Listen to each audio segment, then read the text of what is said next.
You know, Tiana was just talking about the uncommitted movement, and actually one of the big developments we had earlier today was that movement's founder come out and say, I actually voted for Kamala Harris, and I urge all of our supporters who want to see a stop to genocide in Gaza, they should also vote for Kamala Harris. But isn't this just a little bit too late? Like, why didn't they do this a month ago when the race was really tight rather than on Election Day? Yeah, I think it is too little too late on that front. And that'll be one of the key deciding things about how Michigan goes is how do they vote in Dearborn? How do Muslim Americans vote? Do they heed this message that Kamala is to blame and that if they don't support Israel, they have to be against Kamala, even though Donald Trump is also pro-Israel? So it's an interesting calculation they would even be making. But I do think that could come down to be a consequential issue in Michigan. The other big issue here that I constantly hear from people and see people are passionate about is abortion access, and it is a state that skews overwhelmingly pro-choice. So I've just been bombarded. I've been trying to watch my Netflix in peace, or well, Hulu rather, and I've just been bombarded with the ads telling me about how Trump is going to ban IVF, which of course has the inconvenient facet of not being true. It may be impactful onto many voters, particularly women in Michigan, who could be key and who for these issues, they are a very high priority, issues of reproductive rights and what they feel are women's rights. I'm going to turn this over to Tiana real fast, but just first returns from Michigan are in with 2% of the vote counted. Kamala Harris has a 55-point lead over Donald Trump. Again, it's so few votes counted, it means nothing. But it is interesting to see those numbers coming in quickly now that the polls have closed. Yeah, and Brad, I want to ask you, because you are a big libertarian commentator. You are voting third party in this election. And really, these third party voters, we've seen them swing elections before. In 2020, Joe Jorgensen's margin in some of these states was larger than the margin that Trump lost to Joe Biden by. What do you think is the feeling that's galvanizing third-party voters this time around? Is it more Trump fatigue, being a double hater? What are you seeing?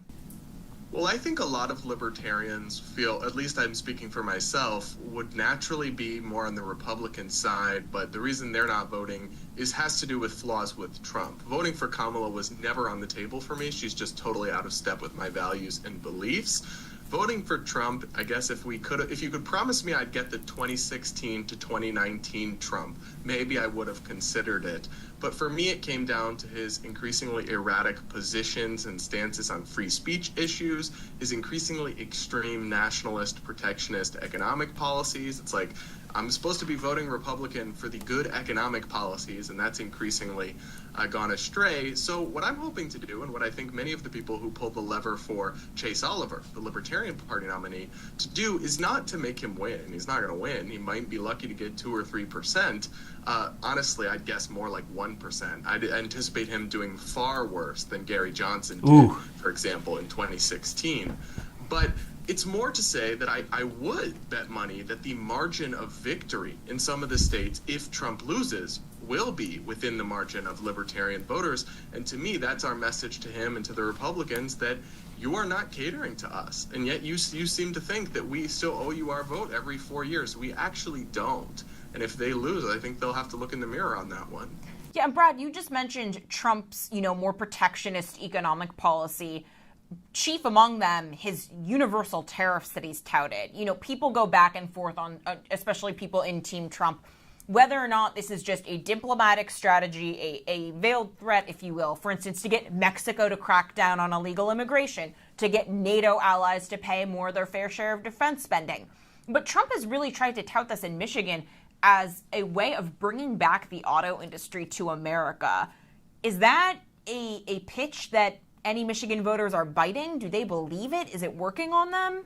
Oh, yeah. It's one of those arguments that is super strong politically and much more dubious as a policy question and as the actual economics would play out. But it's a super compelling. I mean, Michigan working class voters, many of whom feel that jobs have been eroded in manufacturing and other things that provided a strong living. They love this idea, but the duality here is that they're also, one of their top issues for years now has been the cost of living, because obviously we're not as crazy as prices in DC or other places, but we're used to life being affordable out here. In the last couple of years, it hasn't been. It's gotten very expensive for people to feed their families and pay for their homes and all sorts of other things because of many of the policies in part of Biden-Harris administration.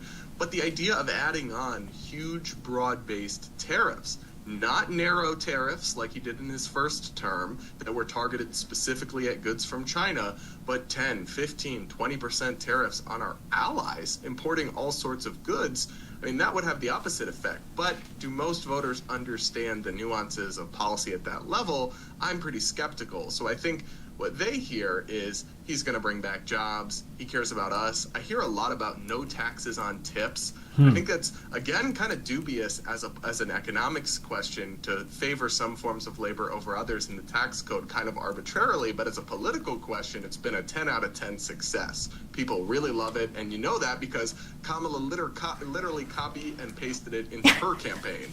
So that's how you know it was a success. Well, Brad, thank you for your insight, as always, my friend.